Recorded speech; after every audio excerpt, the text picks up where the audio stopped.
Basic operations with surds. We can make operations with surds in the same way as with all the other types of numbers. Let's explain them briefly. Addition and subtraction of surds. We can add or subtract only like surds. Some surds apparently look different, but after a few operations, we can convert them into like surds. Let's consider an example to clarify this point. Example 1. Simplify the following expressions containing surds. We have the following as shown on screen.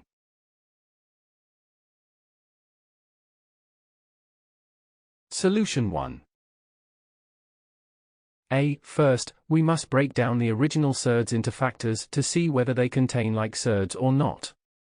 If yes, we do the operations by collecting like surds. We have the following as shown on screen.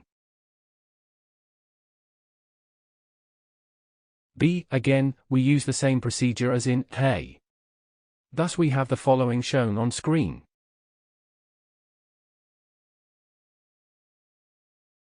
Multiplication and division of surds.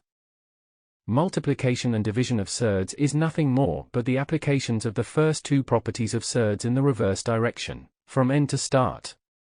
The only restriction is that surds must have the same index. Mathematically, we have the following as shown on screen. This operation is particularly useful when trying to take numbers out of roots. For example, in the expression, we have the following shown on screen. We can't do any operation in the actual condition. Hence, we write the following as shown on screen. We can use the same approach in division of surds as well. We can write the second property of surds in the reverse direction, i.e. we have the following as shown on screen.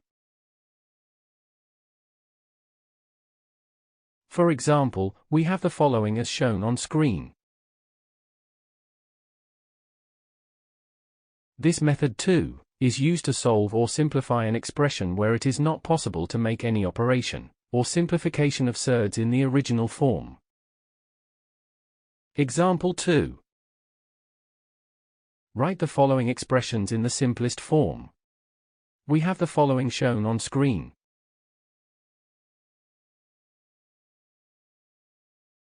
Solution 2. We have the following shown on screen.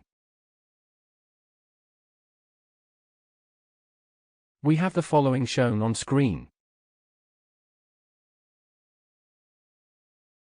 That is all for lesson 7.4.4, and the end of tutorial 7.4. To continue this chapter, please watch 7.5, Introduction to Rationalizing the Denominator. Thank you for watching. Make sure to like and subscribe to keep up to date with new videos. For more information, calculators, and tutorials, please visit www.icalculator.info.